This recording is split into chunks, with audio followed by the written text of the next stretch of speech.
Hey everybody, welcome to part 31 of our Let's Play Kingdom Hearts Rechain of Memories full game playthrough on PC.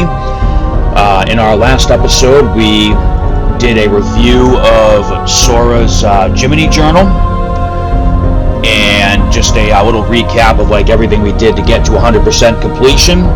So on this episode, our final episode for Rechain of Memories, we are going to be doing the same thing for Riku, and we are going to cover the D-Report completion. There's really not much to talk about since everything in Riku's game comes naturally. So, I'll do the same thing I did with the Jiminy Journal. We'll read the story, we'll look at the card collection. We'll go in depth on some of the character entries. I'm kind of going to gloss over any Disney characters that already appeared in Kingdom Hearts Final Mix. Okay, and again, this game is a little bit repetitive and kind of bland in comparison to some of the other entries in the series. But if you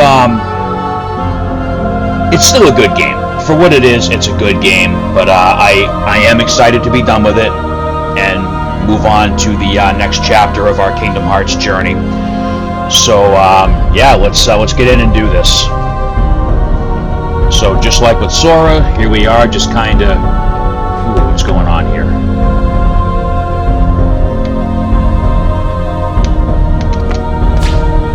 Hold on, we're having some technical difficulties here. Okay, that's better. Just a little hiccup. Alright. So, right over there is the door to Ansem again, but, we already took care of him. I mean, you can refight him again and watch the ending again if you want to, but you can also just do it from theater mode. Alright, so, Riku's D-Report. Our story section first, nothing about Disney Worlds, just Riku's tale. Riku's Tale 1. Bored with his secluded island life, Riku dreamt of seeing other worlds. He got his wish when darkness devoured Destiny Islands and he was thrust into the outside world. While looking for his lost friend Kairi, he met Maleficent and accepted her help. But Maleficent had her eyes on Riku's strength and was working to make him her underling. She gave Riku the power of darkness, but as he used it, it gained power over him. This is why Riku fought his best friend Sora, and how his heart fell to Ansem, pursuer of darkness, its seeker of darkness. But Riku's heart was freed by Sora's light. Riku, Sora, and the king worked together to close the door to darkness. But Riku was trapped inside, in the realm of darkness.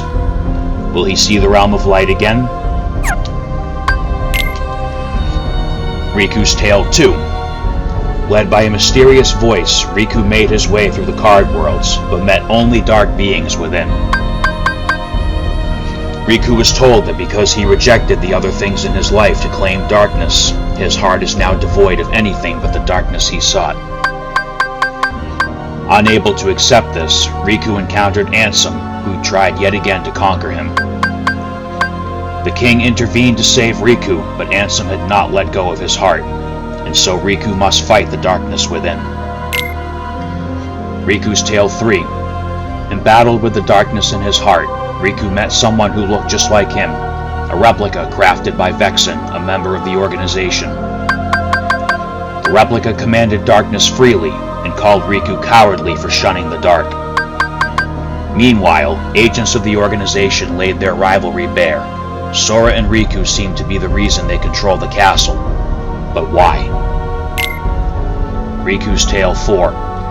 Vexen took his replica of Riku and headed for the surface, but finally fell at Sora's hands.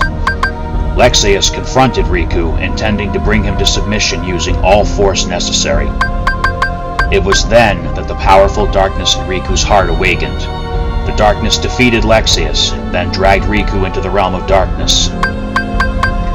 There, Ansem's shadow loomed large, but Riku was again saved by the king's light.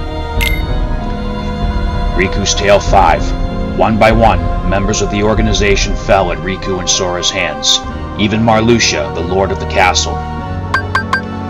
Zexion, hoping to avoid a similar fate, tried to use memories of Riku's island home against him. Ignored by his friends and even attacked by Sora, it seemed Riku would be washed away by the light, but Kairi's voice gave him courage. No longer afraid of the darkness, Riku saw through the fake Sora and thwarted Zexion's trap. Riku's Tale 6. By embracing his inner darkness, Riku gained a great power, but so did Ansem. Guided by the enigmatic Diz, Riku made his way through Twilight Town, defeating his copy and locating Naminé. When he found her, he also found Sora and friends in a deep slumber, waiting to get their lost memories back. Naminé told Riku he could seal Ansem away forever by giving up his memories, but Riku refused to forget his friends. Riku chose to fight with his own strength. With the king at his side, he now makes ready for the final battle with Ansem. Will his choice take him to the realm of light or darkness? Riku's card collection is considerably smaller than Sora's. I gotta level with you because I know I'm a lot more energetic with this recap than with Sora's journey. The truth is, Riku's side of this game appeals to me way more than Sora's, just because Riku had like so much character development in this game in such a short time, and it's just it's pretty cool to see. So anyway, yeah, this is the card collection. For Riku's card index, it's much more condensed. For the battle cards, we have the standard Soul Eater attack card that we had from the get-go. The potion we got in the Twilight Town preset deck. The high potion I believe we had in every hallway in between floors, or basements rather. And the king was our one and only friend card. And then, of course, we still got the gimmick cards in Riku's game that let us, trounce the bosses for a little bit. The enemy cards, the ones that Riku got, were the Shadow card, the Large Body, the Power Wild, the Fat Bandit, Search Ghost, Sea Neon, White Knight, Pirate, Defender. Dark Ball was exclusive to Riku's mode because they changed the effect from what it was in the original Chain of Memories to Dual Trigger. The Guard Armor boss card, Parasite Cage boss card, Trickmaster boss card, Dark Side boss card, Hades boss card, Genie Jafar or Jafar Genie boss card, Oogie Boogie boss card, Ursula boss card, Captain Hook boss card, Dragon Maleficent. Lexaeus we got when we defeated Lexaeus. Zexion we got for defeating Zexion. The map cards is a significantly smaller list than Sora's game. As you can see up top, there's only 20 different kinds. We got, on Riku's game, we were able to use Tranquil Darkness, Teeming Darkness, Feeble Darkness, Almighty Darkness, which again, why would you bother using, especially on Riku mode? Sleeping Darkness, Looming Darkness, Black Room, Bottomless Darkness, Roulette Room, the, should I still call it Martial Walking? For the green cards, Riku got Martial Waking, Meeting Ground, Stagnant Space, Strong Initiative, Lasting Days, and then for the blue cards, there were no bounty rooms because Riku didn't have bounties. We just had the Moment's Reprieve, Mingling Worlds. Then we had our Key of Beginnings, Key of Guidance, Key to Truth, and the Random Joker. And that's it for, and on the world cards, we had Traverse Town that was, oh, you know what? These are completely out of order in Riku's game. So it follows the order that they appeared in the Jiminy Journal, but this is obviously far from the order that we visited the worlds because we did Hollow Bastion first. But as Riku, we visited, not in this order, Traverse Town, Agrabah, Olympus Coliseum, Wonderland, Monstro, Halloween Town, Atlantica, Neverland, Hollow Bastion, Twilight Town, Destiny Islands, and then in Riku's game we got the Castle Oblivion card, which was meant to be utilized as a tool to draw Ansem out so that we could shut him up. Riku didn't visit Hundred Acre Woods because why would we be able to visit a world where only, good people are? Because again, Riku was only allowed to see dark beings in his memories because of his own choices. The characters, Riku's entry for his own mode.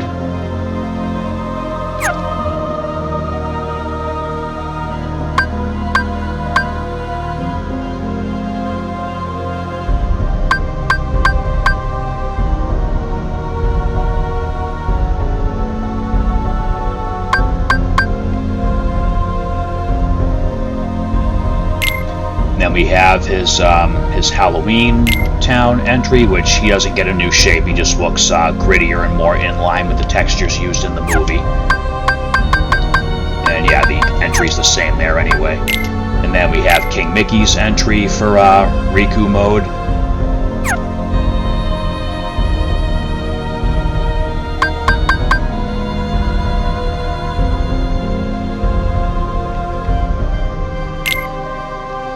And then Mickey's grainier Halloween Town appearance. Sora's entry for Riku's mode. Character models are obviously all the same, but, still.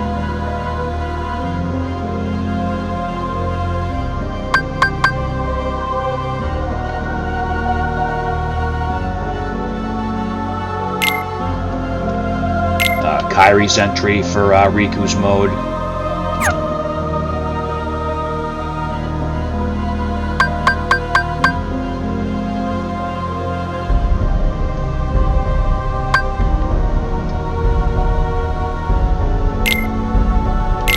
Namine's entry for Riku's mode.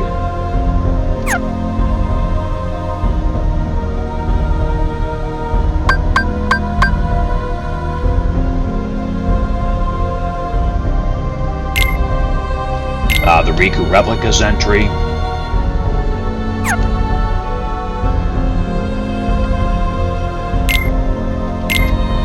Diz, our other mysterious new character introduced in this game. Obviously, if you've already played these, you know exactly who he is. If you haven't, we'll find out in Kingdom Hearts 2.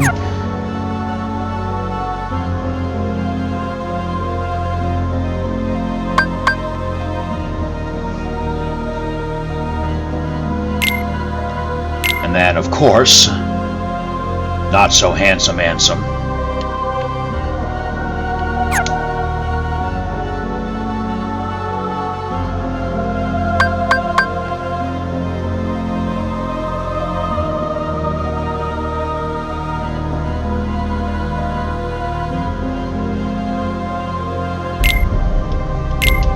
Vexen's entry for Riku's mode.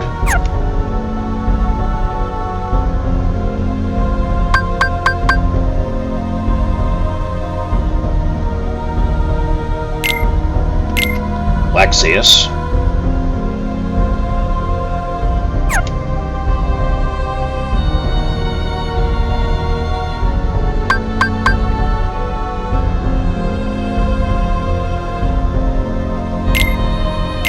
Zexion, who I am so glad that they made a boss fight in this remake and didn't just leave it as a cutscene, because even though that fight can be one of the worst ones in the game, it is it's pretty fun.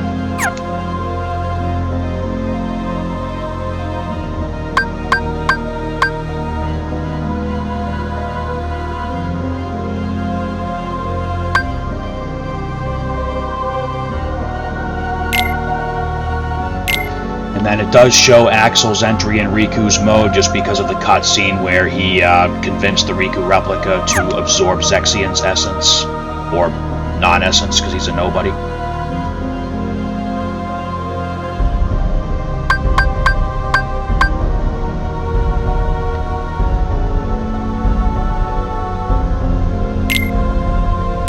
And and it still shows Marluxia for some reason, so odds are it's going to show Larxene's entry too after this.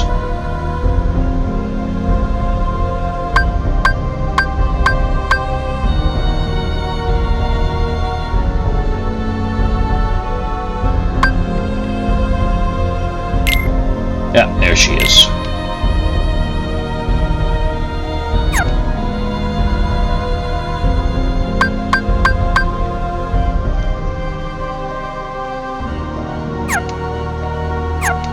Alright, so Riku's Character 2 page is literally just the Disney villains that he encountered throughout the worlds, so we're gonna skip over, just gonna, like, kind of gloss over them. I suppose, really, I could have done the whole review in one video, but, you know, 20/20 hindsight.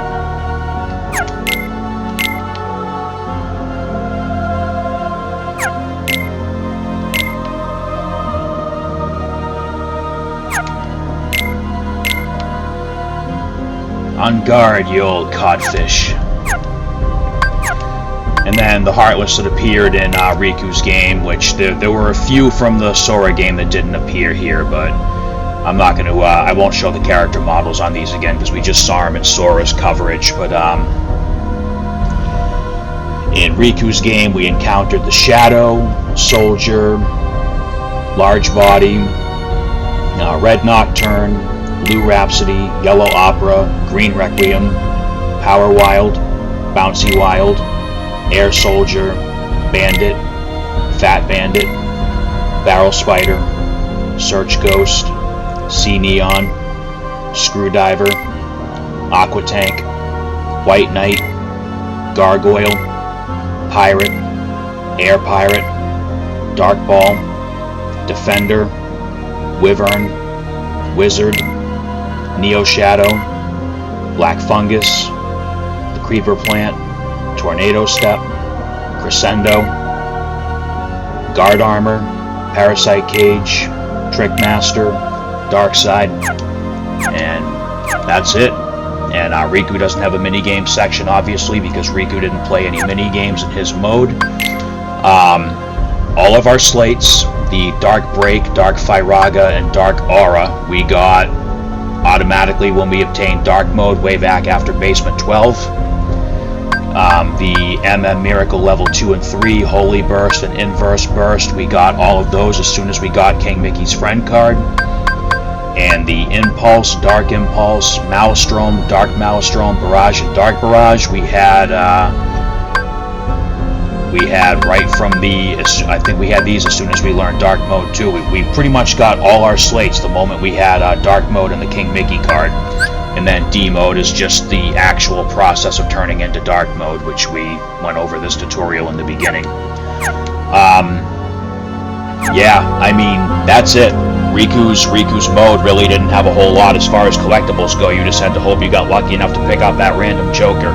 Wait a minute, did we do map cards? Yeah, we did map cards. Sorry, I'm getting too amped up here now.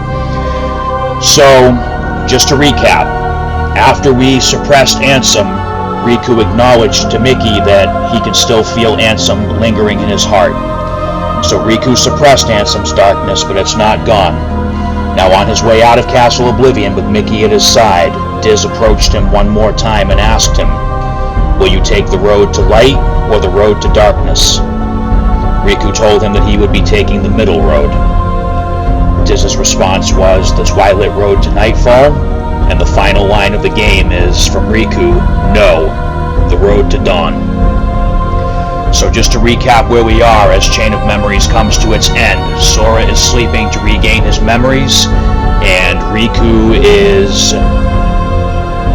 Ultimately, I think Riku's goal is to help keep an eye on Sora while he regains his memories, and also to do whatever he has to do to keep Ansem's darkness from coming back and taking hold again.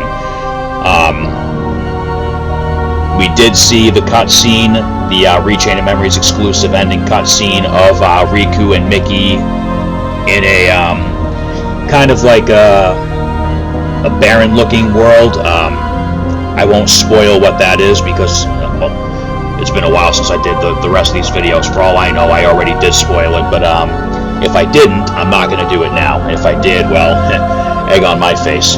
But anyway, so Riku and Mickey have set out on their journey to keep Sora safe, investigate the organization, and try to keep the darkness of Ansem suppressed. Meanwhile, Sora is under Naminé's protection while she pieces his memories back together. And yeah, I mean, that's it. That's all there is to it. We have reached the end of our Let's Play Kingdom Hearts Rechain of Memories playthrough. Again, as with every episode, for those of you who are taking the time to watch this, especially if you've already played the games, I thank you so much. I hope everyone's enjoying the journey so far. This stage of our journey ends here, and when we come back next time, we will be starting our journey through Kingdom Hearts 2. The final mix version of Kingdom Hearts 2, and I will see you all then.